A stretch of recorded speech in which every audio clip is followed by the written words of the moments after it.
Hello, and welcome listeners to the English Everyday Podcast. Thanks for having me back. It's always so much fun to be here. Yeah, we're super excited for today. So, for today's deep dive, we are looking at something really fascinating. We've got this highly practical guide detailing three specific common mistakes that Brazilian Portuguese speakers make when they're learning English. Right, and it's such a great topic because, honestly, making mistakes isn't a sign that you're failing at English. No, not at all. It's actually a sign that your brain is, well, working perfectly. It's doing exactly what it's supposed to do. Exactly. I mean, we tend to view learning a new language as like building a brand new house right from scratch. Like we go out, we buy the vocabulary bricks, the grammar lumber, and we try to assemble it all on an empty lot. But your brain doesn't do empty lots. Right. It really doesn't. It's just an incredibly aggressive prediction machine, you know? It takes the blueprint of your native language, the house you already live in, and it just forcefully tries to shove the new English furniture right into that old floor plan. Which is such a funny image, but it's so true. And it brings us to our mission for this deep dive. We want to unpack three specific mistakes, but we're not here to just act like an audio red pen. Yeah, anyone can just tell you what you're doing wrong. That's the easy part. Exactly. We want to reverse engineer these errors. We want to understand the mechanisms behind them, like why they actually happen. Because if you're a learner listening to this right now, understanding the why is basically the only way to actually rewire those neural pathways. Right. So we're going to explore one vocabulary trap, one structural grammar difference, and one really tricky pronunciation habit. And we'll be practicing together out loud. So, we'll speak slowly and clearly, and we'd love for you to repeat the words and sentences right along with us. Yes, active participation is highly encouraged.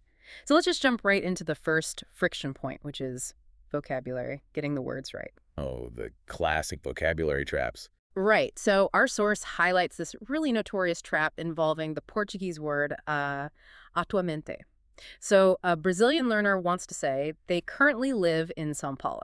Right. You want to give a time update? Exactly. So they reach into their mental dictionary, they find atualmente, run it through the English converter, and out comes, actually, I live in São Paulo. Which, visually and phonetically, it feels like a flawless translation. It really does. Actualmente and actually share the exact same structure. They've got the same cadence, the same suffix. They look like perfect equivalents. But they are what linguists call false friends. Yes, the dreaded false friends. The meaning has completely diverged because in English, the word actually has, well, absolutely nothing to do with time or the present moment. Right. It means in fact or in reality. I used to think of false friends like secret agents wearing the wrong disguise. Like they look familiar, but they're doing a totally different job behind the scenes. That's a fun way to look at it. But it's maybe more like two childhood friends who grew up in the same neighborhood. Oh, I like that analogy. Yeah, so they grow up together, but then one moves away. Yeah. And they still look identical. They share the same DNA. But one grew up to be an accountant, and the other became, like, a rock star. Living completely different lives. Exactly. And it's historically accurate, too. Both words stem from the Latin root actualis, which basically pertain to acts or things happening. Right. But in the Iberian Peninsula, as Portuguese evolved, that root drifted toward the concept of acts happening right now. So it became a measure of time. But the English word drifted in a totally different direction, didn't it? Yeah, heavily influenced by French, actually. It drifted toward the concept of acts that are real. It anchored itself to truth and factual reality, completely detaching from the concept of time. Wow. So centuries of cultural isolation just sent them on entirely different semantic journeys. Yep, they started at the same place and ended up miles apart. Which creates a massive social friction if you don't know the history. Because think about it. If someone asks me, hey, how are things in Rio? And I reply, actually, I live in São Paulo. I'm not just giving them a time update. No, you're fundamentally changing the vibe of the whole conversation. I really am. Because to a native English speaker, the word actually carries this distinctly corrective, sometimes even kind of passive-aggressive energy. Right. The listener subtly braces themselves. They hear actually and think, oh, I've made a false assumption, and now I'm being corrected. So the Portuguese speaker is just trying to be super helpful and say, right now, I am located in São Paulo. But the English speaker is hearing, contrary to your flawed assumption, my reality is that I live in São Paulo. Ouch. Yeah, you're injecting tension into the dialogue without even meaning to. Precisely. So the fix here is simple on paper, but it really requires a mental override. When you want to convey that time-based meaning of actualmente, you have to reach for a word that is actually anchored to the present flow of time. You need the word currently. Currently. Right. Think of it like the current of a river, Yeah. the immediate flow of time. Okay, so let's slow the pace down for a second. If you are listening right now, we want you to practice this mental sorting mechanism with us. Yeah, let's practice saying these out loud. Listen closely to the difference. First, the word for time. Currently. Currently. Currently, I live in São Paulo. Try saying that. Currently, I live in São Paulo. Great. And now, the word for truth or correction. Actually, Actually, Yeah. that is incorrect. actually, that is incorrect. You can almost feel that corrective energy when you say it, right? You really can. It's sharp. Okay, so getting the vocabulary right is the foundation. But knowing the right word is completely useless if you drop it into the wrong structural blueprint, Oh, definitely. which moves us from specific words to the underlying grammar. And our source highlights a second mistake Yeah. that perfectly exposes this blueprint mismatch. And this one is all about how we express agreement. It is probably the most common structural error for Brazilian learners. So when they want to say they agree with someone, they will frequently say, I am agree. I am agree, right? Which is a direct, brick-for-brick translation of Portuguese phrase, eu estou de acordo. But the correct English phrasing drops the am entirely. You just say, I agree. Just, I agree. 2 words. Wait, hold on. I want to play devil's advocate here for the Portuguese speakers. Because eu estou de acordo makes absolute perfect logical sense to me. Go for it. Defend the blueprint. Okay, so if you and I are having a debate, right, and you make this brilliant point and my mind changes, I enter into a state of agreement with you. I exist in that condition. Right. And a star in Portuguese is literally the verb for a temporary state of being. So why on earth does English strip that away and force this to be an action verb instead of a state of being? Why can't I just be agree? It's a great question, and your frustration really highlights a fundamental philosophical difference in how the 2 languages categorize human experience. Okay, philosophically, how? Well, you are entirely correct that Portuguese conceptualizes agreement as a state, right? A condition you inhabit. But English is this deeply restless, action-oriented language. Action-oriented. Yeah. In English, agreement is not a place you just sit. It's an action you take. It's a negotiation. The word agree is already doing all the heavy lifting as an active verb. Oh, I see. So English views agreeing as something you do rather than something you are? Yes, exactly. So when you try to import that Portuguese blueprint and you say, I am agree, you are basically stacking 2 verbs on top of each other. Because am is a form of the verb to be, which denotes existence. And agree is the action. So you're essentially saying, I exist, agree. I exist, agree. Wow, that sounds like an artificial intelligence trying to write a philosophy paper. It really does. It's completely redundant. It creates a traffic jam in English syntax. Because Portuguese and Spanish famously have 2 different verbs for to be, right? Right, one for permanent traits and one for temporary states. But English just has the one monolithic to be. So it relies heavily on specific action verbs to convey temporary conditions. That fundamentally shifts the momentum of the sentence. If you think about the physical feeling of saying it, when you say, I am agree, it halts, it drags. It's very static. But when you drop that redundant verb and just say, I agree, there's a forward momentum. It's punchy. 2 beats. I agree. It creates a super clean, direct line of communication. You are doing the agreeing right in the moment. Okay, so let's practice this mental shift with the listener. It's not just about memorizing grammar. It's about shifting from a passive state into an active stance. So listeners, we want you to practice dropping the am. We're going to say it 3 times slowly, and we want you to repeat it with that punchy, active rhythm. Ready? I agree. I agree. I agree. Perfect. Notice how clean and direct that feels. Okay, so we've fixed the vocabulary. We know not to trigger defensive reactions with actually. We've fixed the grammar blueprint by dropping the am. But there's a final layer to this. Ah, yes. The final boss. Right. You can have the perfect word choice, flawless grammar, but the moment you open your mouth, the physical mechanics of your speech can still be a dead giveaway. The physical execution is always the hardest part. And the source material points to a specific word that acts as this massive linguistic tell. The word comfortable. Yes, the pronunciation of comfortable. This is so fascinating to me. The source points out that the dead giveaway for a Portuguese speaker is that they will pronounce every single syllable of that word with just crystal clarity. Yep, they will say comfortable. 4 distinct beats, every vowel getting its moment in the spotlight. Comfortable. But native English speakers, particularly in North America, approach that word entirely differently. They don't give every syllable a moment. No, they definitely do not. They say, C-O-M-F Turnbull. It condenses from 4 beats down to 3, and that whole middle of the word is drastically altered. It brings to mind the difference between how you pack for a trip. Oh, here we go. Another analogy. Listen, it works. Portuguese spelling and pronunciation feels like a beautifully designed, hard-shell suitcase. Every vowel is a neatly folded shirt.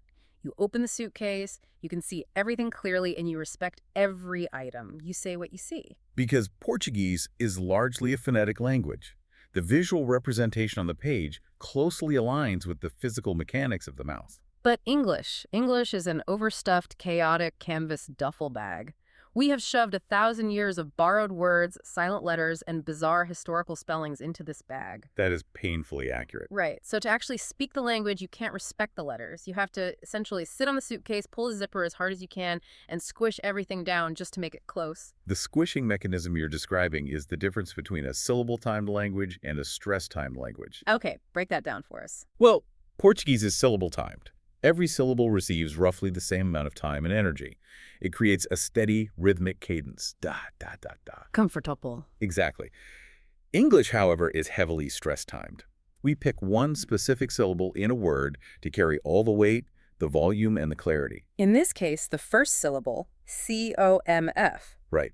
And because that one syllable steals all the energy, the rest of the word has to be drastically reduced to fit into the remaining breath. We sit on the suitcase. The letters O, R, T, A in the middle just get completely mashed together into this indistinct purr sound. In phonetics, that squish sound is called the schwa. It looks like an upside-down E in the dictionary. It's just schwa. Yeah, and it is basically the sound of absolute vocal exhaustion. To make it, your jaw goes completely slack, your tongue rests flat in the middle of your mouth, and you just let a tiny puff of air out. Okay, so if I'm a learner trying to fix this, how do I physically practice sitting on the suitcase? Let me try it. C-O-M-F for turpable. You're still giving that second syllable way too much respect. Yeah, you're trying to pronounce the 4. You have to abandon the spelling completely. The jaw drops heavily on C-O-M-F, and then everything else is just a lazy afterthought. C-O-M-F, turpable. So the or and the ta just collapse entirely into the schwa. C-O-M-F turtable. Try with me. C-O-M-F, turtable. C-O-M-F turtable. It feels almost like you are giving up halfway through the word. You essentially are. And there's a massive historical reason for this chaos, actually. Oh, why does English have all these letters if we just squish them into a lazy schwa? It goes all the way back to the invention of the printing press. Wait, really? The 15th century? How does that change my pronunciation of comfortable today? Well, when the printing press arrived in England, it began standardizing spelling, right? Books were printed, and the visual representation of words became locked in. Okay, that makes sense. But the spoken language didn't stop evolving. English speakers started talking faster, they started shifting their vowels, which is literally known as the Great Vowel Shift, and they started getting much lazier with their syllables. Oh, wow. So the spelling was frozen in time, but the mouth just kept moving forward. Precisely. The spelling of comfortable reflects how a meticulous speaker might have pronounced it centuries ago. But modern English is a relentless march toward vocal efficiency.